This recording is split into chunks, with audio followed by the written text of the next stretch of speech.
Morning বন্ধুরা, আজ হলো 14 এপ্রিল বুধবার। আজকের সকালের বিশেষ বিশেষ খবরগুলি হলো, এবারের পঞ্চায়েত নির্বাচনে সংখ্যালঘু এলাকায় দ্বিতীয় স্থান দখল করেছে বিজেপি। এআইইউডিএফ রাজ্য দল সহ অন্যান্য দল থাকা সত্ত্বেও সংখ্যালঘু এলাকায় পদ্ম ফুটেছে, এমনই দাবি করলেন মুখ্যমন্ত্রী ডক্টর হিমন্ত বিশ্ব শর্মা। অপারেশন সিঁদুরের সাফল্যে শ্রীভূমিতে তিরঙ্গা র্যালি বিজেপির। বরাকের 3 জেলার পঞ্চায়েত নির্বাচনে জয়ী দলীয় প্রার্থীদের সংবর্ধনা জানান তৃণমূল কংগ্রেস। সোশ্যাল মিডিয়ায় দেশ বিরোধী রিলস পোস্ট করতে গিয়ে গ্রেফতার শিলচর উদারবন্দের এক যুবক। এবার শুনুন আজকের বিস্তারিত খবর। বিস্তারিত খবরে যাওয়ার আগে যদি আপনারা আমার এই চ্যানেলে প্রথমবার এসেছেন তাহলে অবশ্যই চ্যানেলটি সাবস্ক্রাইব করে দেবেন এবং ভিডিওটি একটি লাইক করে একটি শেয়ার করে দেবেন, যাতে করে সবাই এই গুরুত্বপূর্ণ খবরটি শুনতে পারে। চলুন শুরু করা যাক আজকের এই বিস্তারিত খবর। এবারের পঞ্চায়েত নির্বাচনে সংখ্যালঘু এলাকায় দ্বিতীয় স্থান দখল করেছে বিজেপি। এআইইউডিএফ রাজ্য দল সহ অন্যান্য দল থাকা সত্ত্বেও সংখ্যালঘু এলাকায় পদ্ম ফুটেছে, এমনই দাবি করলেন মুখ্যমন্ত্রী ডক্টর হিমন্ত বিশ্ব শর্মা। হিন্দু অধ্যুষিত এলাকায় একটি আসনে কংগ্রেস জিততে পারেনি বলে দাবি করলেন মুখ্যমন্ত্রী ডক্টর হিমন্ত বিশ্ব শর্মা। সংখ্যালঘু মহিলারা বিজেপির সঙ্গে আসছেন বলে দাবি করলেন মুখ্যমন্ত্রী বলেন, আগামী বিধানসভা নির্বাচনে কোনো মুসলিম মহিলা কংগ্রেসকে ভোট দিবে না বলেও দাবি করলেন। অপারেশন সিঁদুরের সাফল্যে শ্রীভূমিতে তিরঙ্গা র্যালি বিজেপির।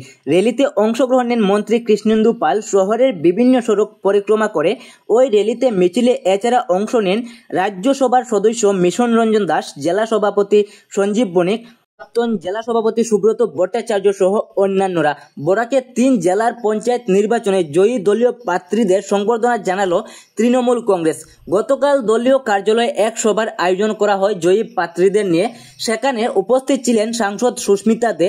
প্রত্যেক জয়ী প্রার্থীদেরকে সংবর্ধনা জানালো সুস্মিতা দে। সোশ্যাল মিডিয়ায় দেশ বিরোধী রিল শেয়ার করে আবার গ্রেফতার হলো উদারবন্দ গোসাইপুর 3য় কর্ণের ইন্তেসাব আহমদ লস্কর।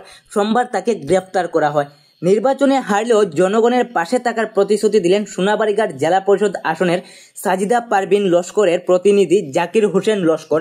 তিনি এই আসনে জয়ী কংগ্রেস প্রার্থী রুমি বেগমকে শুভেচ্ছা জানান। হাইলাকান্দিতে মোট আঞ্চলিক পঞ্চায়েত 62টি, এর মধ্য থেকে বিজেপি পেয়েছে 23টি, কংগ্রেস পেয়েছে 14টি, রাজ্য দল পেয়েছে 3টি, অসম গণ পরিষদ 4টি এবং নির্দল পেয়েছে 18টি।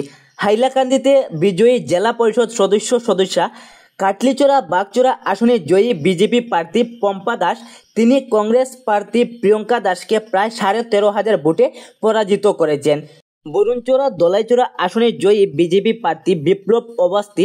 তিনি সুচিত্রা বিশ্বাসকে প্রায় 7,000 ভোটে হারিয়েছেন। এই ছিল আজকের সকালের বিশেষ কিছু গুরুত্বপূর্ণ খবর। যদি ভিডিওটি ভালো লাগে অবশ্যই ভিডিওটি একটি লাইক করবেন এবং চ্যানেলটি সাবস্ক্রাইব করে বেল নোটিফিকেশনটি অল করে রাখবেন, যাতে করে সবার প্রথমে গুরুত্বপূর্ণ খবরটি শুনতে পারেন এবং ভিডিওটি একটি শেয়ার করে দেবেন, যাতে করে সবাই এই গুরুত্বপূর্ণ খবরটি শুনতে পারে।